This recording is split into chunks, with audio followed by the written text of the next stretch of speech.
Hey y'all, so I'm just sitting in my car, and I just want to share something. I've been seeing a lot of talk about church hurt, all right? And so I want to talk about church hurt because I am not a stranger to church hurt.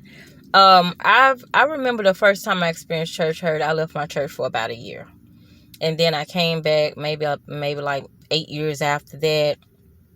I experienced another incident, and I was gone from the church for about 6 months, and so the last time I experienced church hurt, I was gone for maybe 2 weeks. All right. And each moment, the conviction was being more and more intensified for me to go back.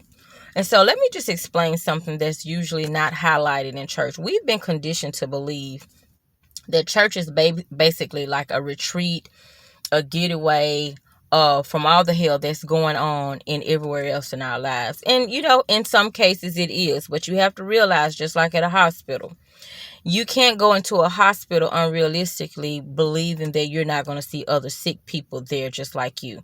Right? And the same thing with church. You can't go in expecting not to have encounters with other sinners. Right? So there are two parts to the cross. The cross that Jesus carried is symbolic of suffering. We don't talk about enough suffering in church in the wilderness seasons. Most times churches talk about if you're going through something, it's because you're not living right. And that's not true. One thing that I've learned about the cross, there are two parts to it. You have the vertical part, which is the relationship between you and God. Okay, that's easy.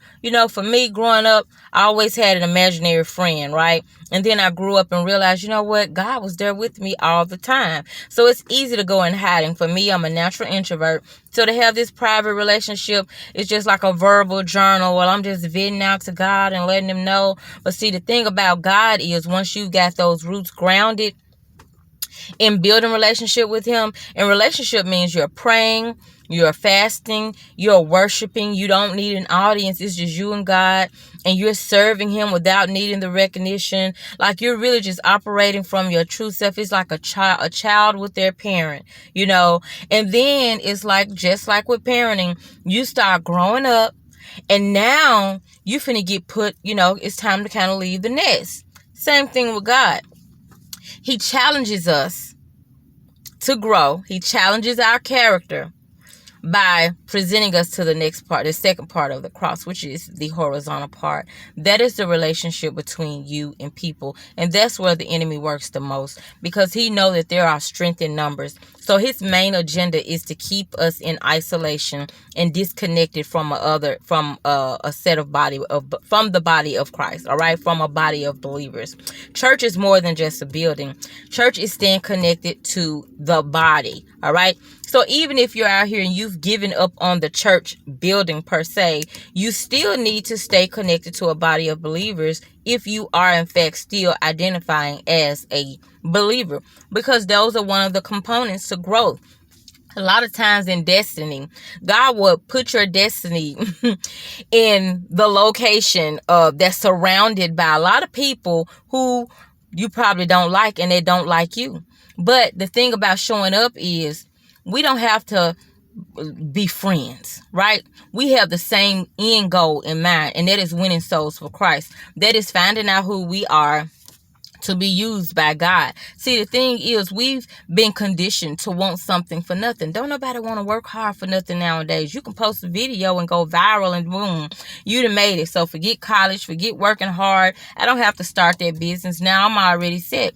And so we think about that in church. We don't see church as a training ground to develop us to walk into our next season. We're praying for more and more stuff, more influence, more power, but we don't want to be pruned, and we don't want the pressure that comes with promotion. So a lot of times we allow the conflict and the clashes with people to move us off our post. You have to stand firm on what God told you during that quiet time with him. And you have to be okay with men not agreeing with what you're saying that God told you. That's between you and God. You just keep showing up, and the resistance that they're projecting onto you, that is necessary to prune your character. Like for me, I was one of those people that's like, I don't do people, my cutoff game real strong. Well, in this season, I had been praying for love. I said, God, show me how to love like you love. I know how to project my love language onto others, and I know how to study people to learn, possibly what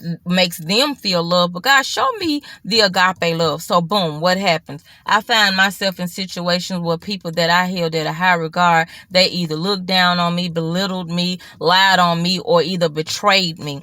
And now I'm forced to decide if I'm going to hate you forever or if I'm going to be obedient to God and love you with the love that requires no conditions, no expectations, or anything on their part, but I'm loving you and I have the genuine concern to still see you thrive, even though you messed me over, even though you hurt me, even though you belittled me. I still want to see you win. That takes faith, okay?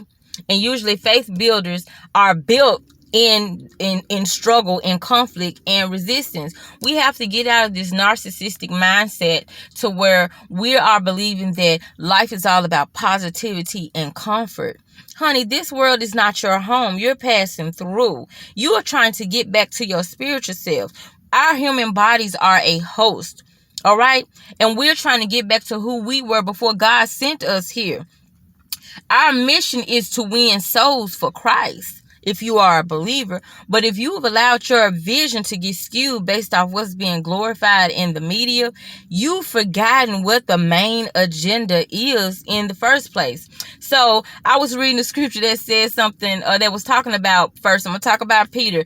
Peter started sinking when he took his eyes off of God. And a lot of times when we start sinking into despair, sinking into depression, sinking into anger, sinking into fear, or things of that nature, it's because we've taken our eyes off of God. Whatever it is that he told us in our private time, we start questioning that, and that's what the enemy does. When your promise does not align with your circumstances and what you see going on around you, it's easy to get disheartened and feel like, you know what, I must be doing something wrong. You know what, maybe I didn't hear God right, because surely it wouldn't hurt that bad. No, honey, healing is unlearning. And a lot of times the healing process hurt because we're having to release all of this dysfunction that's been normalized and considered okay in our lives. The God has said, no, honey, this character flaw right here can't go with you to your next. No, honey, this right here, that mindset, we're gonna have to prune it out. We're gonna have to work it out. So I started praying for self-control. What happened?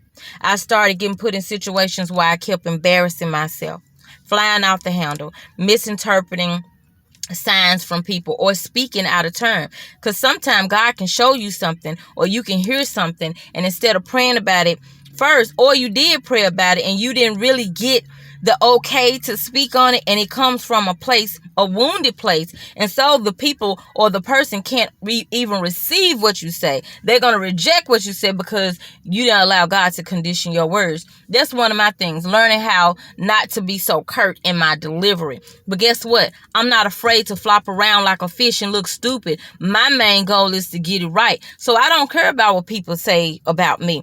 So that's why I encourage you to be your true, authentic self. Be true to what God told you. And if you are done with the church, ask God why. What is it that you saw or heard that sent you running for the hills, and how should you respond to it? Because you don't want to miss your promotion because you're afraid of a little pressure, honey. All right? So be encouraged. All right? Be encouraged. The other thing, what was I going to say? The other thing, oh yeah, in the last days, the hearts of many will grow cold. People will be lovers of themselves. People will be deceived.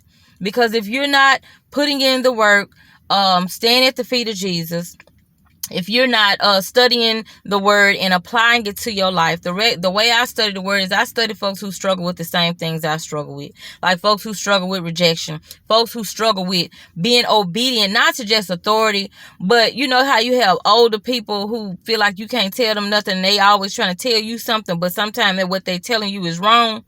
See, I struggle with that because I still pop off. And see, God is conditioning my words. God is conditioning my deliveries. He's calming down that temperament that goes back to my childhood, to where I feel like I had to fight for myself and I didn't have nobody. God is showing me, no, honey, you got me. I've been there all the time. You just got to sit down and be quiet and stand still and speak when I tell you to speak. And because the battle is not yours. The fight is not against flesh and blood. It's against spiritual wickedness. This is a war we've caught in between God and the enemy. The enemy is trying to get back at God, so he's using us. It's just like somebody who mad at you, so they start picking on your kids. You know what I mean? Just to get a rise out of you. So let's just stay faithful. Understand why you on your post. Manage what's going on inside of you. Deal with your triggers. Ask God to show you why you felt the compelled to leave. All right, because it may not have been time to go just because you felt a little resistance, you know. So it could be training and preparation for your next. All right, so trust God. Trust the God that you met and has been in communication and relationship with in private, because the test of standing in relationship, well, being in a relationship requires obedience from God, and he may ask you to do something that you don't necessarily want to do. So to be obedient, it requires faith. So I just strongly suggest you just seek God to find out what was it that you saw or heard that sent you to the hills running, and why did it affect you, and what are you supposed to do about it? Okay, you may even supposed to pray. It's hard to pray for folks that you don't like, though. So ask God to clear your heart so that you will feel compelled to pray for them, because it may be your prayer that set them free, but you first got to want to see them free and not want to see them pay for what they did to you. All right.